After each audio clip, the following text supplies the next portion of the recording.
Hello and welcome to Heroes and Humans of Football. My name is Mehreen Khan. And I'm Simon Cooper. This is the football show where we take the hero and we show you the human. From Johan Cruyff to Megan Rapinoe. And from George Best to Kylian Mbappe. This is the Human Football Podcast. Last week's episode was the second in our two-part series on Cristiano Ronaldo, in which he goes from greatness to getting old. If you haven't already, be sure to check it out.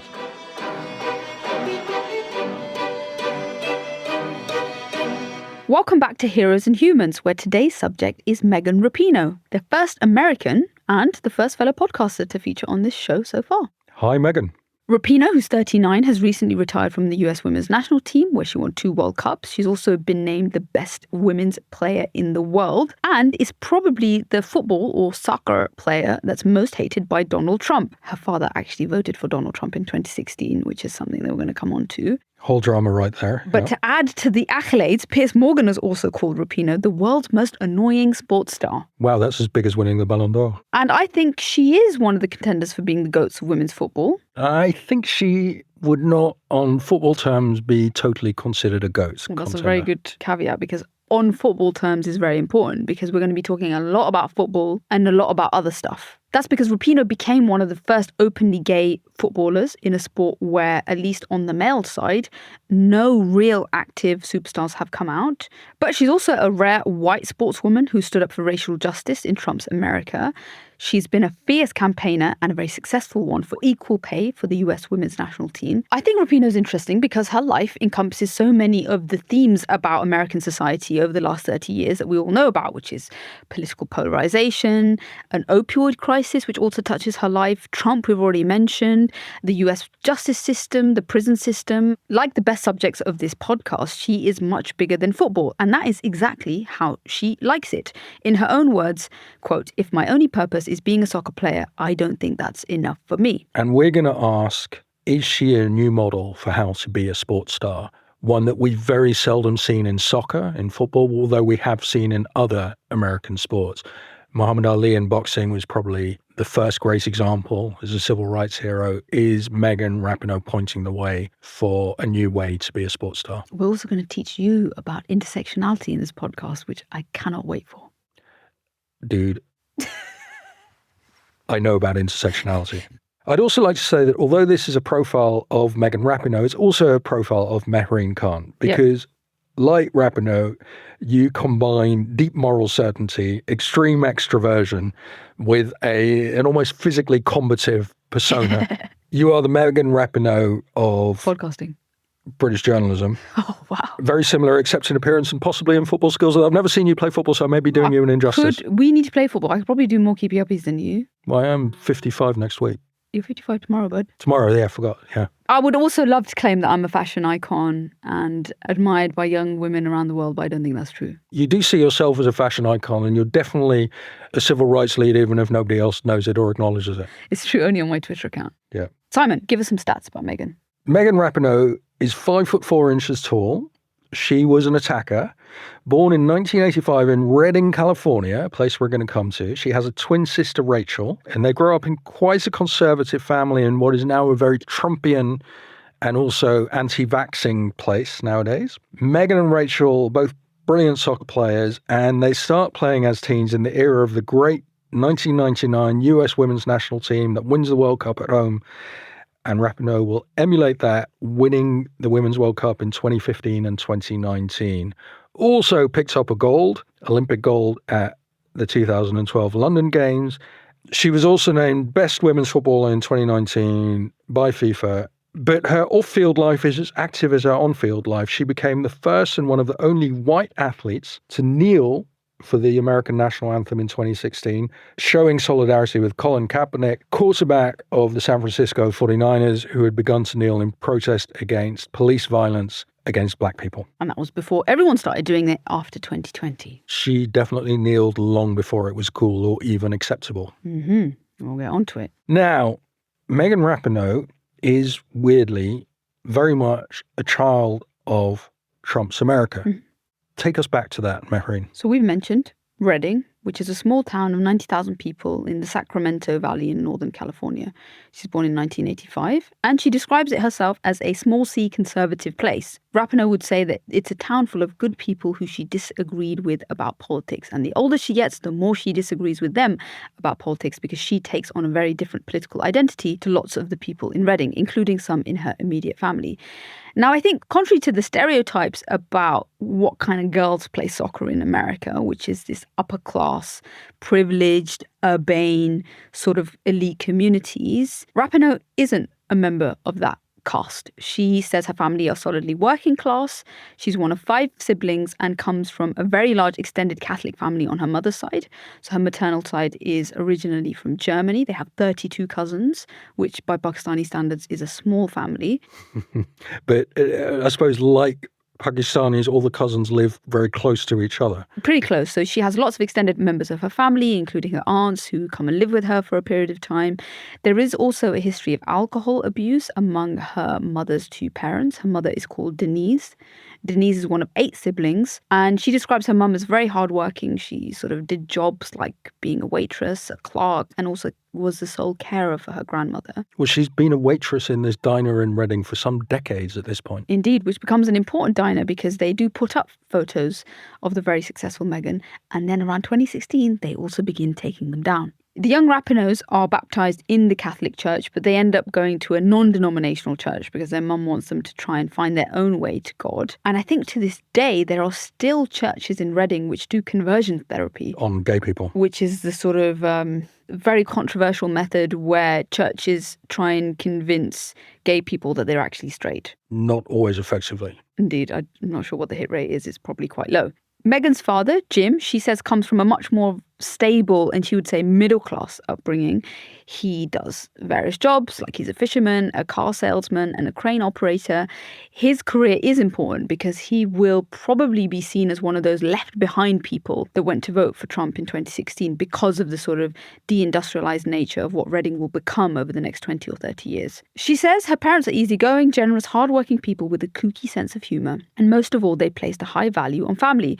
My mum never says no when someone needs a bed for the night, and my dad is a shirt off his back kind of guy. This, by the way, is from her very, very readable autobiography where you hear Megan's voice loud and clear. Incredibly clear. It's a childhood which is relatively idyllic. It's marked by play. She gets to leave the house in the morning with her siblings. They come back at dinner time. They have pets. She has lots of family members around and 2 loving parents who she says were liberal, small l, supportive and with no fixed ideas about how we should act or we should be. Women's soccer is not a big deal yet at this point when she starts to play, right, at the start of the 90s. Indeed, because that totemic 1999 team has not yet emerged. The World Cup has not yet been held in the US. And in the early 90s, the reason Megan kicks a ball around is because her older brother, Brian, also kicks a ball around and she wants to be like him. Brian will become very important later on in her life because he has a very troubled life marked by drug abuse and is in and out of prison. But it's through the figure of her older sibling that she decides that 1, she wants to play football, 2, she also wants to look like a boy.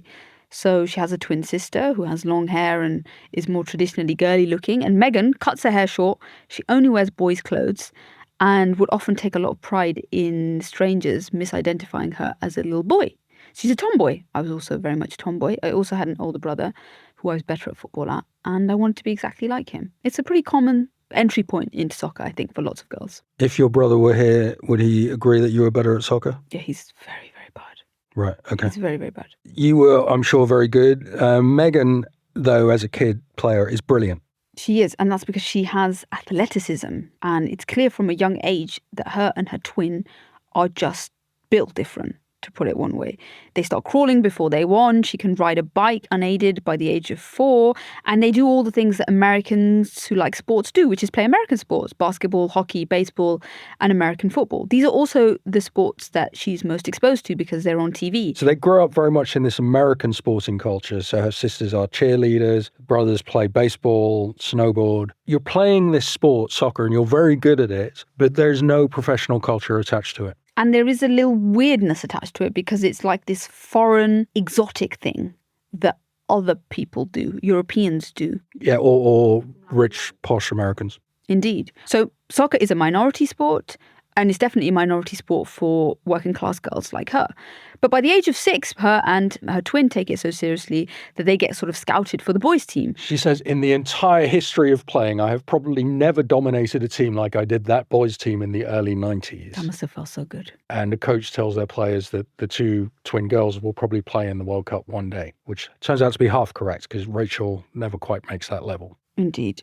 Rapinoe has natural athletic talent. She can run, she's got hand-eye coordination. But she thinks her and Rachel get really good at the game because they're always playing against one another. She's got a twin, which is like a natural opponent at home, in the soccer fields, in every sphere of your life. You're competing at someone. And then she's got her older brothers, this whole extended family. And it's just a way of sort of accelerating your development when you're playing against 1, boys, and 2, people older than you. But it's still pretty small beer. I mean, most of the players we've talked about on Heroes and Humans, like Kylian Mbappe, they're immediately playing at absolutely top class level with people who are older, with brilliant coaches, and are being picked for national teams and so on.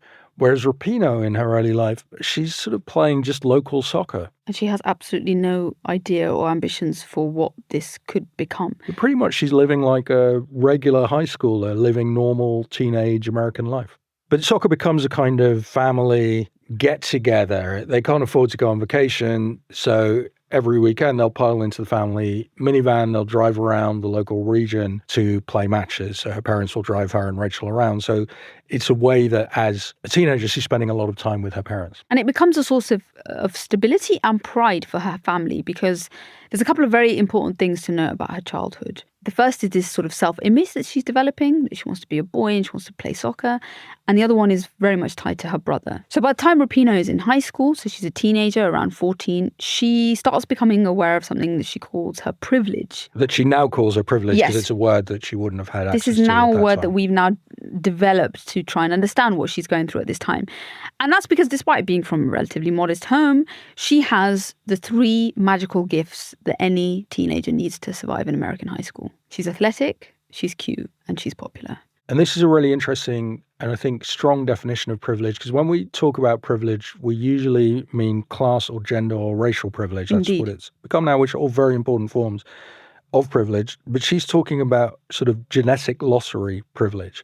Just you're born cute, you're born good at sport, you're born able to be sociable. And at high school, these are the key qualities. And as we know, all of life is like high school. And you and I would not have done very well in American high school, I suspect. No, I didn't do well in the Dutch high school either. I did okay at high school because I had a gift of the gab, but American high school is a whole different level. This is like some Lord of the Flies level of social stratification. And Rapinoe is actually at the top of this pyramid, and she puts that down to this genetic lottery. But her parents very much drub into her that these are not qualities that she's earned or deserved. This is luck and circumstance. So this is already Rapinoe being told by her parents to sort of what we now call checking your privilege, right? I think it's important because this self-awareness, this sort of consciousness of being somebody who's white, she's on the West Coast, she looks a certain way, she is able to speak in certain ways. She sees that other people don't have these qualities. Yeah. I mean, I think there's an important thing to add is that she doesn't realize at this point that she's gay. So it's not that she's in the closet. She just hasn't grasped that she's gay. And that when she does, it will make her much more alert to discrimination and privilege. Because right now, she's kind of the American ideal. She's a popular, fun white girl. What's not to like? So although she's working class, which is something that will become very important as America polarizes, because she can see the Trumpian side, she knows what Trump supporters feel, she's not being discriminated against. She's not being treated badly. So Megan's sense of privilege also becomes a source of guilt when she's a teenager. And that's because she sees the life path taken by Brian, her older brother. Now, Brian doesn't have the luck of being athletic, cute, or popular. He's maybe kind of cool in an edgy bad boy sort of way because he is a high school dropout. And then he gets hooked onto drugs as a teenager. Age 13, he steals a car. And age 15, he's in the same local paper as his sisters, who are always on the back pages for their sporting accomplishments. But Brian is at the front end of the paper because he's been arrested in possession of meth. He then gets sent to juvenile prison and will fall into this decades-long pattern of drug abuse, which then turns into opioid abuse, so drugs like fentanyl, prescription drugs, which are 1,000 times more powerful than drugs like heroin, and that we now know in the 2020s have killed tens of thousands of Americans over the last 3 decades. Prescription opioids. Yeah. And this story, which at the time must appear to them to be a family tragedy and this unique and shameful thing, we now know is an early part of this nationwide epidemic, partly prompted by the Sackler's family profiting from these very addictive opioids. And she also then notices that some of her neighbors fall prey to drug abuse. They have a neighbor who dies from an overdose. And Reading will become one of those hollowed out former industrial towns that is at the epicenter of this opioid pandemic. Brian's early life is falling in and out of prison, and it's pretty scary for the sisters to watch. In prison, he will become a white nationalist, and that's partly because of the system of racial segregation that exists in prison. So white prisoners stick together and black prisoners stick together. There's one incident when he arrives home and he has a tattoo of a swastika on his hand. A bad tattoo of a swastika. Indeed. And this reminds me a little bit of the sort of parallels that we spoke about in our episode on Cristiano Ronaldo, whose father and brother are both alcoholics. And it transforms Ronaldo into a workaholic. But with Rapinoe, it transforms her into a model child. And so she never drinks, she doesn't really party, and she never uses drugs because her parents are so traumatized by the experience of having to take Brian to rehab, trying to get Brian into military school, trying to fix Brian, that she feels the need to be perfect. So watching Brian gets her thinking about, how does this happen? How does a nice kid like my brother get addicted to these terrible opioids? And so she starts to, I think, get interested in power structures, pharma industry, the prison system, and how this docile drug addict becomes a violent gang member. This, I think, is an early moment of what in the woke era, which is now fading, we call awakening, where she awakens to some of the magnificent dysfunction of the United States. She starts thinking about sort of the nature-nurture debate. So is she an inherently good child? And is Brian a bad egg? And the answer, she says, is no. To quote her, I understood the day-to-day reality of how a broken system fails the most vulnerable, and how once you're in it, it can be impossible to get out. Brian, even to this day, still hasn't really ever shaken off his criminal and drugs background. He's living with it now in his 40s. You know, the US system punishes, but it also rewards those who have a particular gift that can be monetized. And she has this gift, but it has never occurred to her that you can monetize a skill in soccer if you're a girl. And then she's about 14 when, in 1999, the US women win the World Cup at home, 90,000 people in the Rose Bowl. They're invited to the White House by Bill Clinton. Suddenly, women's soccer in America becomes huge. And I guess then she starts to think, hey, I have this gift. Maybe something can be done with it. That's also the year 1999 where she gets a call up from the Olympic Development Program, who just ring her out of the blue. And when she's 16, she gets a call up from the under-17s US women's national team. She gets to sit on a plane for the first time, go to France, and play football in that famous shirt. And the Rapinoe family have realized, hey, Megan and Rachel are really good soccer players, so they can get a college scholarship and get a free ride at college, which for a working class family is a huge deal. So both Rachel and Megan get accepted by the University of Portland, which is a good soccer school. And it's also Portland, which is one of the most, as she would describe, achingly liberal places in the world. And that is also part of the attraction. So by the time she's 18, Megan sort of understands where her politics are going, and she thinks Portland is the perfect place to develop her football and her social consciousness. Have you seen the show Portlandia? No. It is a parody show of Portland hipsters where you get scenes like the customer in a restaurant quizzing the waiter on whether the chicken had a good life. I mean, we're sitting here in London, so you're already experiencing Portland weather. I live in East London, so I already experienced Portland politics. Love it.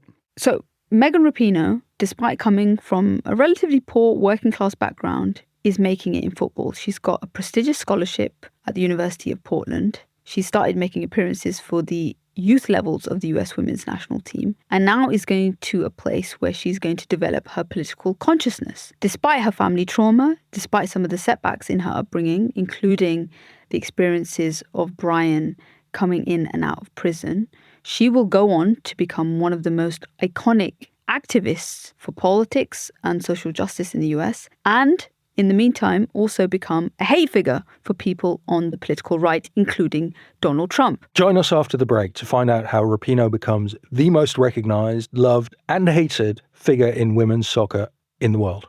This is a reminder that you're listening to Heroes and Humans of Football with me, Simon Cooper. And me, Mehreen Khan. Welcome back. We find our hero, Meg Rapinoe, in achingly liberal Portland, the hipster centre of the United States at that point, in a university that takes women's soccer extremely seriously. Now, it's in Portland that her life is going to change, partly because, as a freshman, she suddenly realises that she's gay, which will become a central part of the Rapinoe journey. Mehreen, tell us how this happens. Well, I guess like most people discover their sexuality, she falls in love, and she happens to fall in love with one of her teammates. Who's a woman, and Rapinoe at this point is 19 already, so one would say it's a late realisation of one's own sexuality, but there you are. Indeed. So she had boyfriends in high school. She looks back at it and thinks it was weird to have a boyfriend. One boyfriend she had for a couple of years, and she said they never actually did anything, but she had a boyfriend because that's just what girls did. But when she comes out as gay, she realizes, oh, I can also feel attraction for someone else. That someone else happens to be a teammate.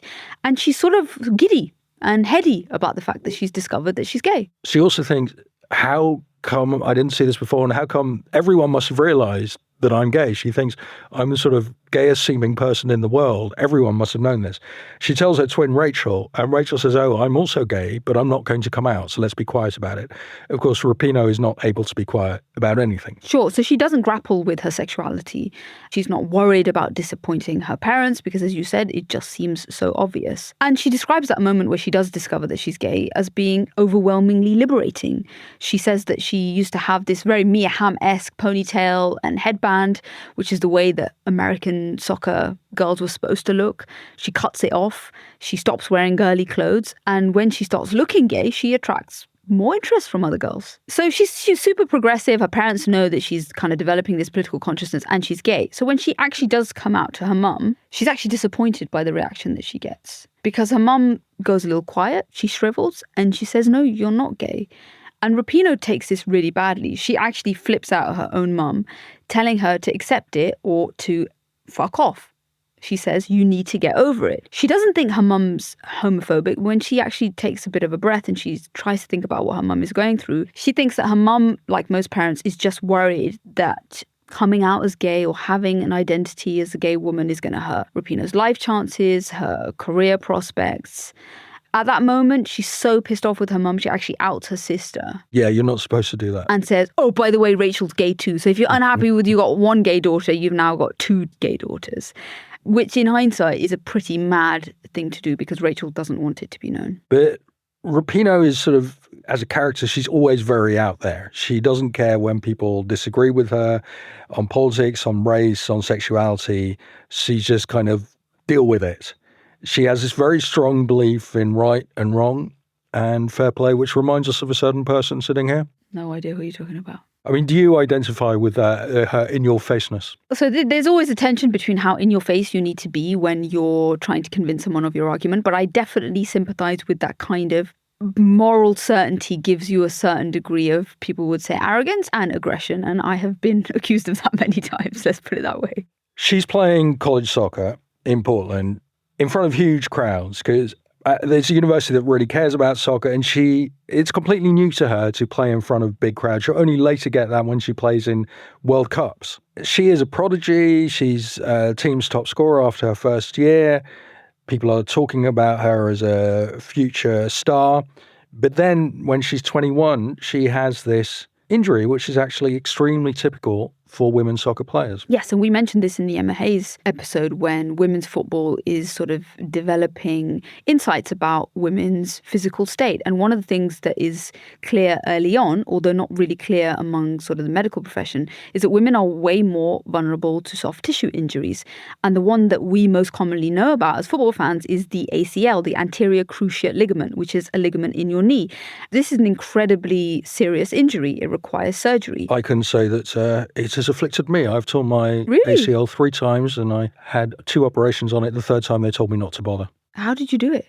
Playing football. Yeah. So in men's football, we know that ACL injuries basically means that you're wiped out for a season. You can take a year to do rehabilitation. But Rapinoe doesn't have this knowledge, and neither do her doctors, neither do the people around the Portland Pilots. And she really, really wants to make it for the World Cup in 2007 and the Olympics in 2008. So she rushes her return back from an ACL injury, and then almost immediately she gets another one. A bit like you, she does two in a row. Once it's weakened, it's always vulnerable, and so it happens again. Her twin Rachel also suffers the same injury a couple of months after Megan. And by the time she's done 2 ACLs, basically the obituary is being written on her footballing career. She notices that the college newspapers that all pay a lot of attention to football are calling her someone who had a great career and who was a promising superstar. Yeah. It's not clear that she's going to be coming back from this. She's in her early 20s and it seems to be all over. She misses the 2007 World Cup. She misses the 2008 Olympics, where the US win gold. She understands that if she does want to come back, she needs to take better care of herself. This is also a period where Rapinoe will go through the draft, which is a tried and tested American talent picking system. And we mentioned this in the Hayes episode, but she gets picked as the second overall choice in the women's draft by the Chicago Red Stars, which is led by Emma Hayes, who is sacked pretty soon afterwards. Indeed, they don't actually spend that much time playing with each other. But Rapinoe's now a pro and she is earning $32,000 a year in the new Women's Professional Soccer League. And if she can become a regular in the national team, which is the best women's team in the world, she can get up to $70,000. That's the richness of pickings at the very, very top of women's soccer. But she thinks this is great. One, because she doesn't know what everyone else is earning, especially the men. And she thinks, oh, well, I can live on this. I'm a professional.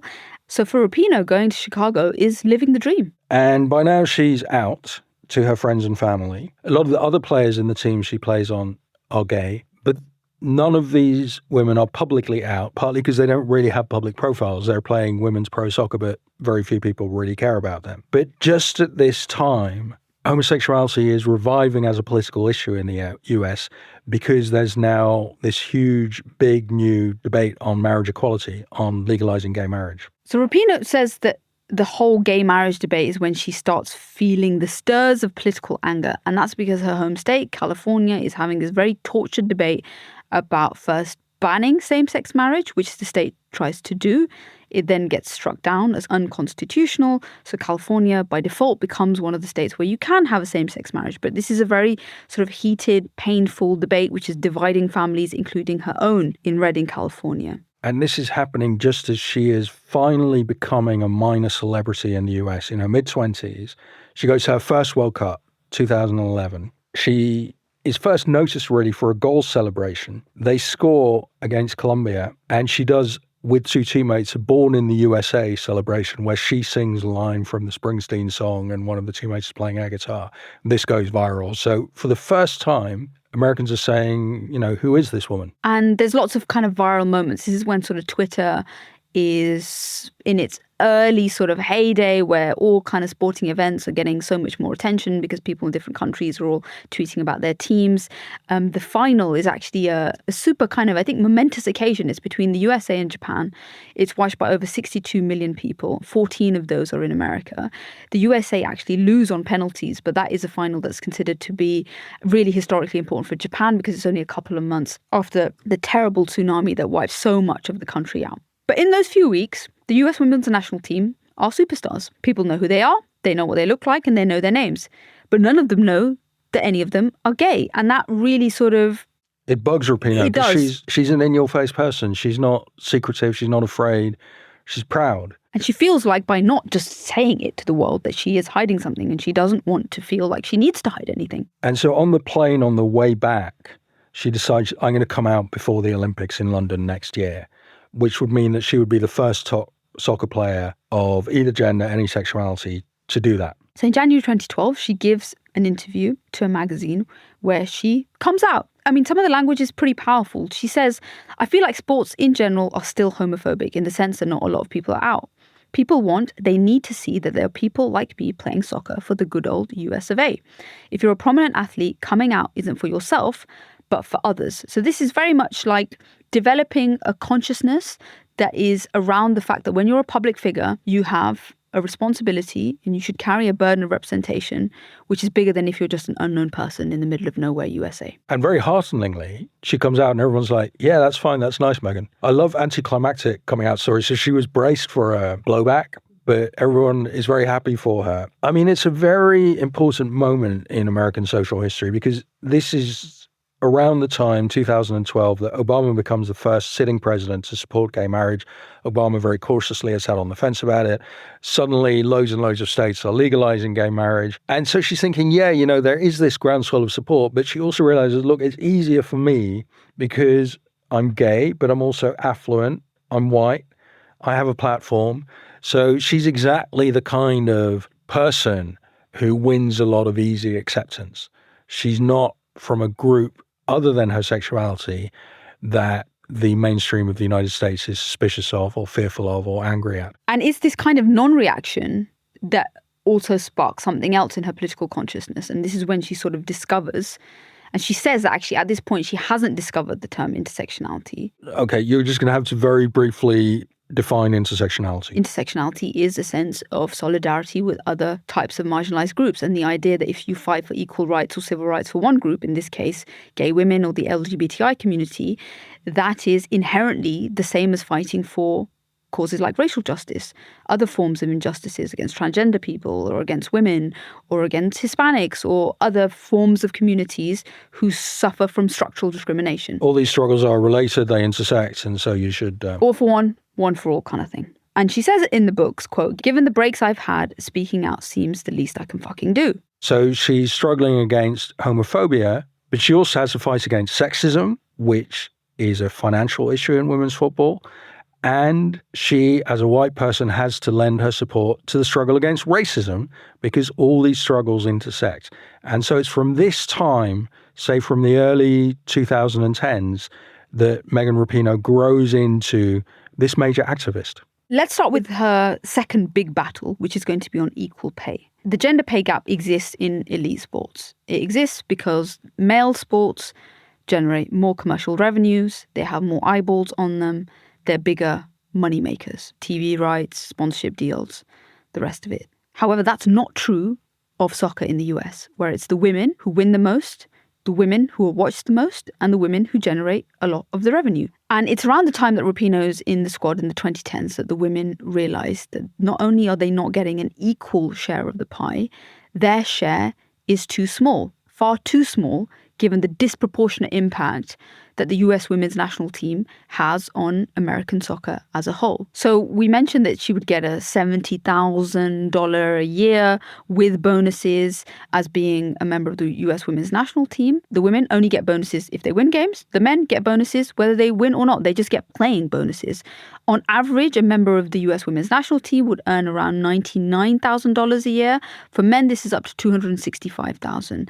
They'd also get a bonus if they lost. Women only get bonuses if they win. And so Rapinoe and her teammates make it a point to find out what everyone is earning. Now, fighting against homophobia, fighting for equal pay for women, those are causes that she has personal experience of. She knows what it's like to be a gay person, to be a woman. But she makes the very bold step to venture into a field where she is much less familiar, which is fighting against racism, which is not something that many white athletes, certainly at that point, had ever ventured into. This all comes to a head in September 2016, which is 2 months before the US presidential election, where Trump will eventually be elected. And Rapinoe will become the first white athlete in any US sport to kneel during the national anthem when she's playing in a game for Seattle against Chicago.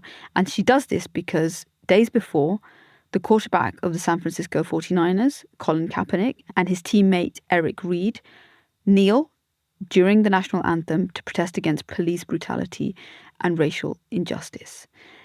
We all remember this, right? It was one of the biggest stories of that year. I guess for a lot of non-Americans, we didn't understand the signifier that was taking the knee, how much of a protest symbol it was. But of course, it all goes like wildfire around the US and it becomes the most talked about sporting incident. And Rapinoe, off her own back, she says that she doesn't really tell her family members. She doesn't tell her teammates that she's going to be doing this.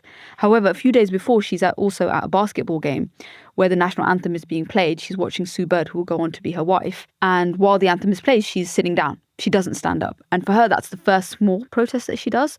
And then she makes it a national event by kneeling during the game. And her family is taken by surprise, seeing their daughter kneel for the anthem, which, as you say, is portrayed as this dastardly anti-American act. The family get death threats.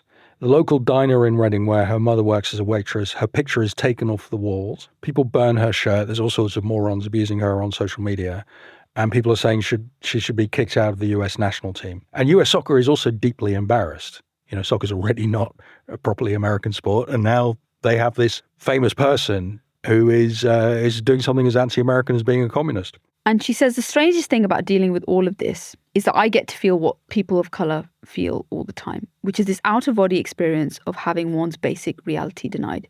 Every time I opened my mouth to talk about the kneeling or racial injustice or police brutality, it was as if a chorus within the soccer world popped up to say, this isn't happening. And the real crime is you disturbing the peace by even suggesting it. So this is the idea that calling out racism is actually worse than the racism itself. It's described as a form of racism because you're making everything about race. It's a very bizarre Alice in Wonderland style argument that is hard to argue with. But US soccer is deeply embarrassed. So there's a game in Washington where they have this trick. They play the anthem while the players are still in the changing room so she can't kneel. And Rapinoe's comment on that is, that's fucking whack ass. Yeah. She's booed by fans. She loses her place in the USWNT. She feels the coach is cowardly and wants her out. Then when Trump becomes president, the US Federation becomes even more afraid of this anti-American taking the knee. So they ban taking of the knee. The taking of the knee would mean that Rapinoe would become one of, I think, maybe 3 white athletes in the US who took the knee in 2016, 2017. The other was Aaron Rodgers, who's a very famous quarterback who did it in a preseason game. It wasn't actually televised, but he took a picture of it and he posted it on his Instagram. And another is of another NFL quarterback who also did it in a friendly game. And this at the time was very out there. And you have a president saying it's all terrible. Very differently from 2020, when after the George Floyd murder in Minneapolis, sports people all over the world are taking the knee and it becomes a much more mainstream thing to do. To do it in 2016 was very powerful, especially from a white woman in a sport where there are, in US soccer, historically not many non-white players. So she really was sticking her neck out. And she has been completely vindicated, I think, by, sadly, all of the events that happened after 2020. I mean, it's worth kind of, providing the reasoning of why she did it and why, even though it upset so many people that she loved, she didn't really care. And she says, because being gay American, I know what it means to look at that flag and to know that it doesn't protect all of your liberties. It was something small that I could do and something that I plan to keep doing in future and hopefully to spark meaningful conversation around it. It's important to have white people stand in support of people of colour on this. But 2016 is really when the polarization in the US goes berserk and it affects her own family. So while she's taking the knee, Trump is elected and Meghan discovers that her dad, who has been indoctrinated for many years by Fox News, voted Trump. He is the archetypal left behind middle-aged man in a semi-rural part of the US who thinks this is the way to fix things. And for a while, Meghan and Rachel give him the silent treatment. They don't speak to him. And so this is an immensely painful divide in their family, like in so many other American families. And she confronts her father, and they both do, and they both say, look, Dad, Trump hates people like us. He hates your daughters. We're out and we're gay. And her father doesn't really stand up for Trump because he says he believes in everything Trump stands for, but he thinks the significance of Trump is the things that we hear about a lot, the idea of giving a bloody nose to establishment, the idea that America is in decline and it needs some sort of change. So she is ultimately quite sympathetic and empathetic about her father's political leanings. And she does blame the sort of Fox News indoctrination. They do get back on speaking terms. But that's not before Trump actually pinpoints Meghan as somebody that he has particularly unique animus for. And that's because she also has a particularly unique animus for him. And this is the story about the 2019 World Cup, where Rapinoe is going as part of the champions. The US women's national team are favourites, which means they're doing a lot of press around the tournament. And it's actually way before the World Cup actually happens that she gives an interview in France to a magazine who ask her, look, if you guys win the World Cup again, are you going to go to the White House? And she gives this throwaway remark and she says, there's no fucking way I'm going to the White House if we win. I'm sure Trump took that in good spirits, right? He sees it, notoriously thin-skinned president, tells her, one, shut up, play the game and first win the World Cup, and to respect the flag. And this then becomes an ongoing sort of Twitter charade where Rapinoe is messaging Trump. Trump is clapping very back. Weirdly, while she's playing in a World Cup. While she's playing in a World Cup. And she says, I mean, we have to go back to the whole what it is to be brave. So she's told by her family and her friends that this is super dangerous, that people could actually threaten her life, that she shouldn't take on the Trumpists because, something could happen to her. And she says, look, I'm in France. I'm playing the World Cup. I'm going to come home safely. I'm protected. I get private jets. I have reasonable degree of security. I don't care if the president is clapping back at me on Twitter. I still have the privilege of a white woman that's known all around the world. He ain't doing anything to me. So it makes her incredibly defiant. But it becomes this culture war in a way that we've now become totally used to in the last 8 years. And Trump's bet is that they will lose. He's thinking, if she loses, she's going to look really dumb and I'm going to attack her. He also wants her to lose, let's be honest. Yeah. So I'm at the quarterfinal against France, the hosts, strong team. Feasibly, the US could lose this. I'm watching Rapinoe because the whole world's been talking about Rapinoe. I'm there with my kids and friends and the stadium is packed. It's a hot night. Ticket touts on the streets. You could spend hundreds on a ticket. It's like the biggest women's match I can ever remember. And France are really good. Yeah. Rapinoe's better. So quite early, she puts in this free kick and it just goes through melee and goes in. And then I remember this real Rapinoe moment. She's played out free on the left.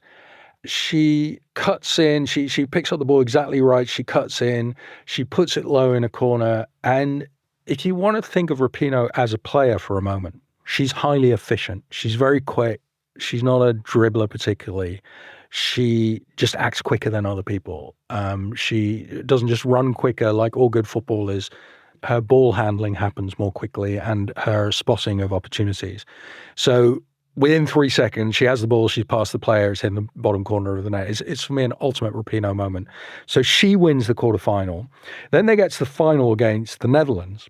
Oh, yeah. And so I'm very, I'm not conflicted at all. I want Holland to win. Obviously, I always want Holland to win. Wow, Rapinoe 2, Simon 0, huh? But half of the US also wants Holland to win, the Trump half. Because Trump and all his followers think, let's humble these mouthy women and teach them who's boss. Let the Netherlands win. So for the first time in my life, I find myself totally on Trump's side. I'm like, yeah, let the Netherlands win. Unfortunately, the US is 40 times better than Holland. The Dutch play a very intelligent match, but are just totally outplayed. And the US, sadly, lift another World Cup.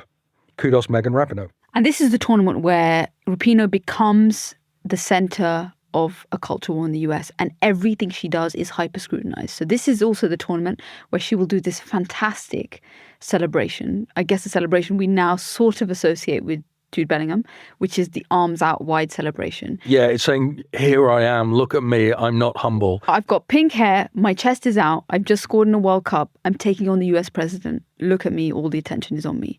It's arrogant, it's brash, it's everything probably people don't expect women's football to be, but she's really having a moment in this tournament. Yeah, and she's never been a traditional, humble, super feminine woman. She was rejecting all that. She's saying, this is what a woman can be. And there's this fantastic moment where they're celebrating, the women are back in the US, and of course it's the age of social media, so somebody shoves a smartphone in her face and she goes, she's wearing her sunglasses and she's probably pretty drunk at this point.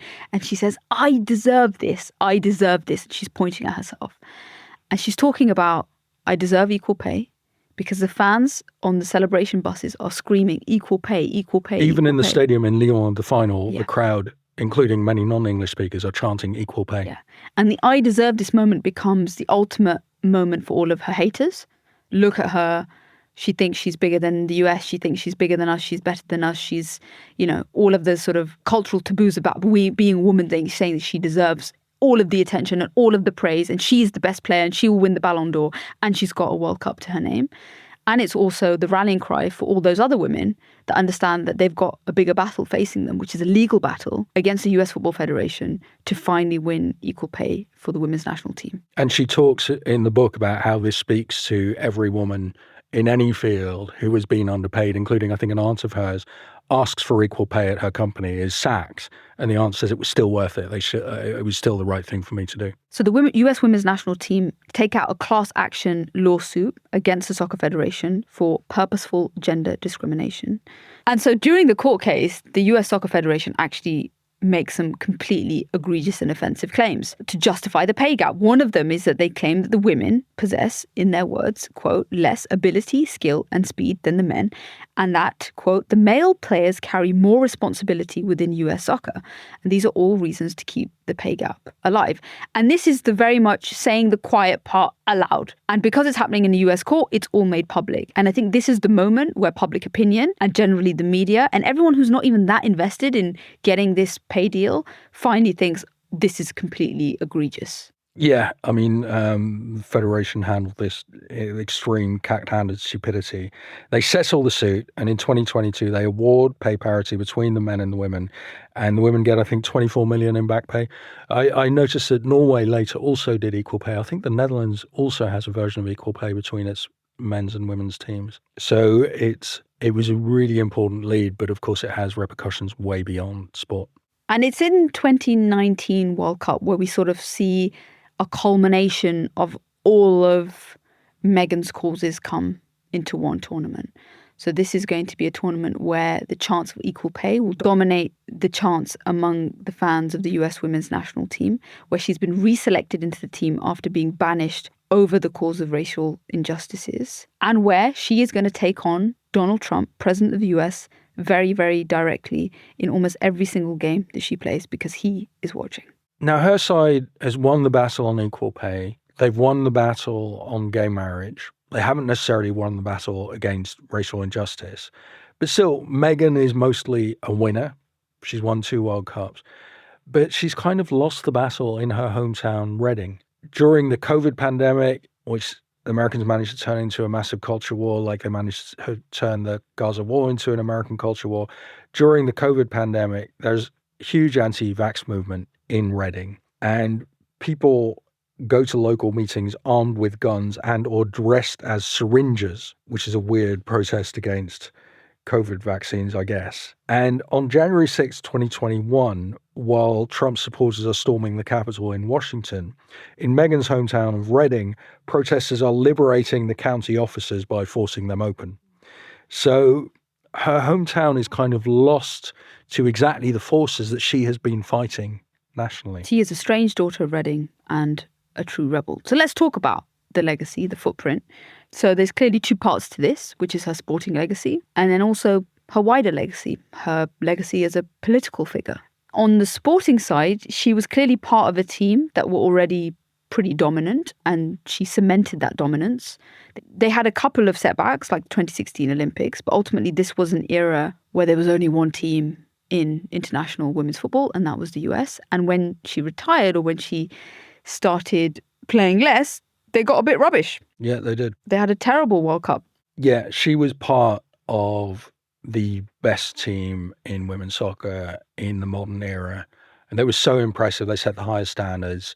They had this mantra, let's fucking go, before every game. LFG, that was the sort of tagline also for their equal pay campaign, LFG, let's fucking go. So as a soccer player, she was not the GOAT of women's soccer. She was not the most skillful player, but she was a massive winner and achieved as much as you can in sport. So my claims on her GOATness is very much about combining the two, the sporting and the political legacy, the social activism, the being a figure and a champion of causes that are very immediate to her and also those that are not. I think the fact that she's become the one women's soccer player that most people know about, even if they don't take that much of an interest in soccer, means that she's transcended something beyond the limitations of that sport and its popularity. And so that's why I'm going to kind of say that if there was a GOAT that we were going to anoint, I don't think it'd be anyone else but her. I don't think anyone really rivals her. And in terms of activism, nobody in men's soccer rivals her. Nope. I mean, there's no Megan Rapinoe of men's soccer. I mean, Marcus Rashford has done impressive things, and you can find other male footballers who have. But somebody who's so consistently and convincingly campaigned for the things she deeply cares about every day, there isn't one. And she's asked why. I mean, in the book, she says, why don't Messi or Cristiano Ronaldo or Zlatan Ibrahimovic, whose status in football is unchallengeable, who have massive platforms, why don't they ever speak up for social causes? She's had a life outside soccer much more than Ronaldo or Messi have. So these guys were essentially living like pros from the age of 12. Whereas she went to a normal high school, then she goes to college. At college, she actually does courses in sociology and political science. She has her mind broadened partly because she's not living like 100% professional. And that allows her, when she becomes the most famous women's soccer player on earth, to choose her words well and speak with knowledge. So do we want to hang out with Megan Rapinoe? It would be fascinating, wouldn't it? She's quite high energy. I don't know how you deal with that. No, I don't mind high energy people. It's just the Jurgen Klopp kind of running around and hugging people and sprinting up and down the touchline I'd find exhausting. Okay, no physical contact. It would not be required, no. You would like to hang out as well. We'll all go out for dinner. No, but if there were two of us, you would not come. I wouldn't be invited. No, you'd be exhausted. No, you'd leave halfway through. What do we think she'd be doing if she wasn't playing football? I think that she'd be in politics. She was a very vocal supporter of Elizabeth Warren in the Democratic presidential race. I think she'd be West Coast politics, working with the kind of left part of the Democratic Party. Yeah, I see her as a local activist leader, like head of LGBTQ in Reading or Sacramento. Really? You don't think she'd go national? I think she'd fully go federal, man. Yeah. She's got big, big dreams. I'm told that there's a rule at Eton, Etonians do not put a ceiling on their ambitions. So if you go into something, you're going to become the richest, most famous person at it. Megan Rapinoe does not put a ceiling on her ambitions. Indeed, Megan for president. You heard it here first. Thank you for listening to Heroes and Humans of Football. For more information, go to our website at heroesandhumans.com. And follow us at Heroes and Humans on all social platforms. Next week's episode is on Eric Cantona, the artist footballer who revolutionised the Premier League. Be sure to check it out. This show was developed by Immaterial and produced by One Fine Play. Matt Cheney is the series producer. Kazra Firuzia is the editor and producer. We have been your hosts, Mehreen Khan and Simon Cooper. And this has been Heroes and Humans of Football.